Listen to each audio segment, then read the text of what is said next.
really began in the 18th century, and that's once the transport links have been built. Just here on your right, we've got the train station. With the good transport links to Birmingham, it became a suburb of Birmingham and attracted all the factory workers.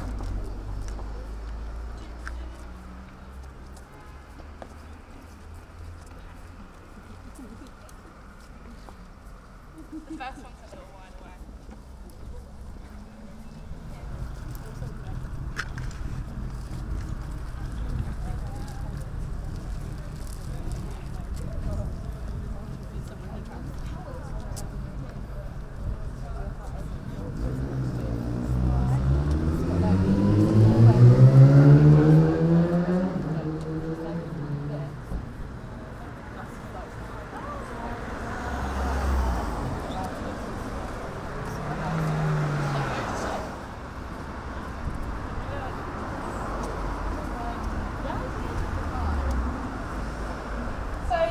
Location I want to take you to. You can all come down here if you want, have a look around. So basically, down here are some small houses, and these small houses were built by and for the Irish labourers. So these were the people that built King's Heath, and they had really small houses and often had them like off the high street, so they weren't actually on a road, which made the rent a lot cheaper. So yeah, just have a look around. Sorry, what's your name? Abby, that's me. Yeah? Any questions? Next.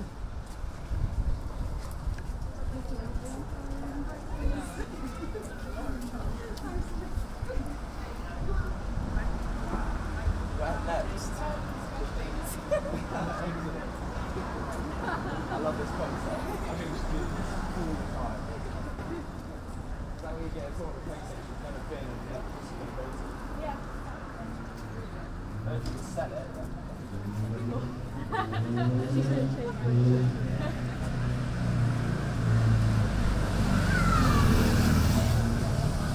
I'll come to this.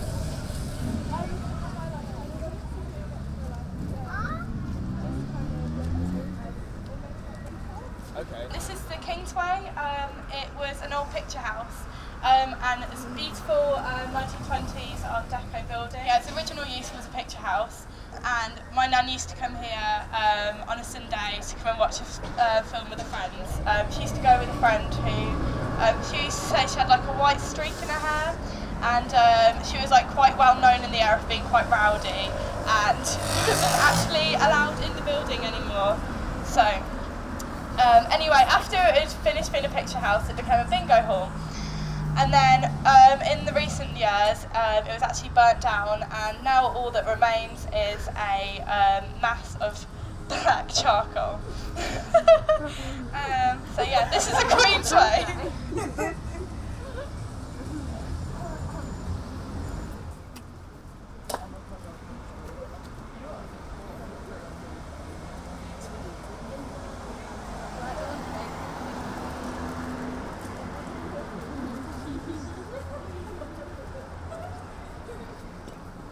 I'm just going to stop here. We don't need to go down there, but I just want to tell you a little bit about down here. So on the right hand side of the high street, originally there was a brickworks, and that's because the clay was really good down there for building the houses, which is how it got built up so fast. Any questions about that? When were the houses built down there? The houses began to be built around like 1700s. They built up quite strangely because one side of the high street had a covenant on it, which meant that they could only build bigger houses, and the other side of the high street is mainly like terrace houses.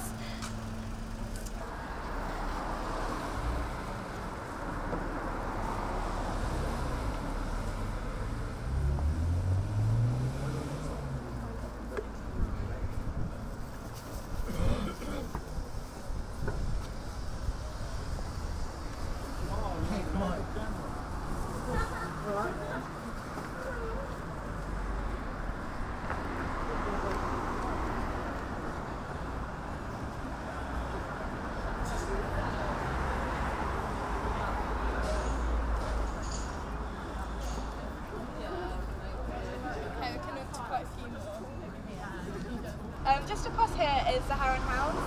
This was King's Heath's first police station, and that was around 1700s as well. Since then, it's become a pub and a great place for gigs. The 90s saw Mike Skinner's first gig there, and UB40 had their first gig there as well. And just down there is York Road, where saw another great fire of King's Heath made it onto national news. And that was cash converters that burnt down. Right, so let's just head up here.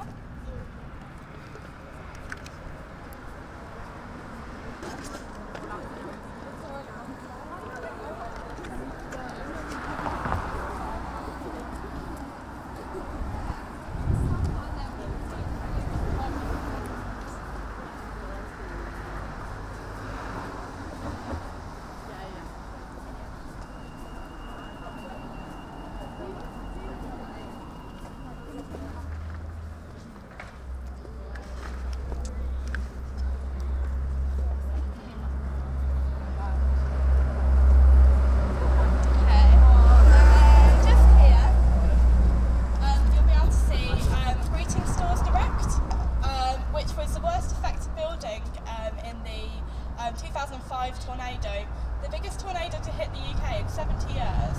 No one was killed, but there was just a lot of damage to shops and local people's houses. The roofs flew off, the whole front of the greeting cards direct flew off, but now it's in full repair.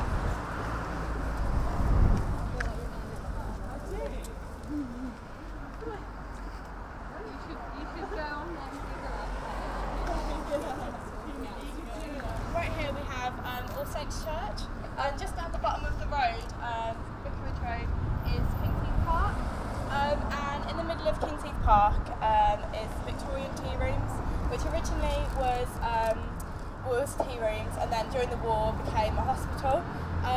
Our friend Gabby lived in there for a while, and during their time there they discovered it was haunted. It made it onto UK's most haunted.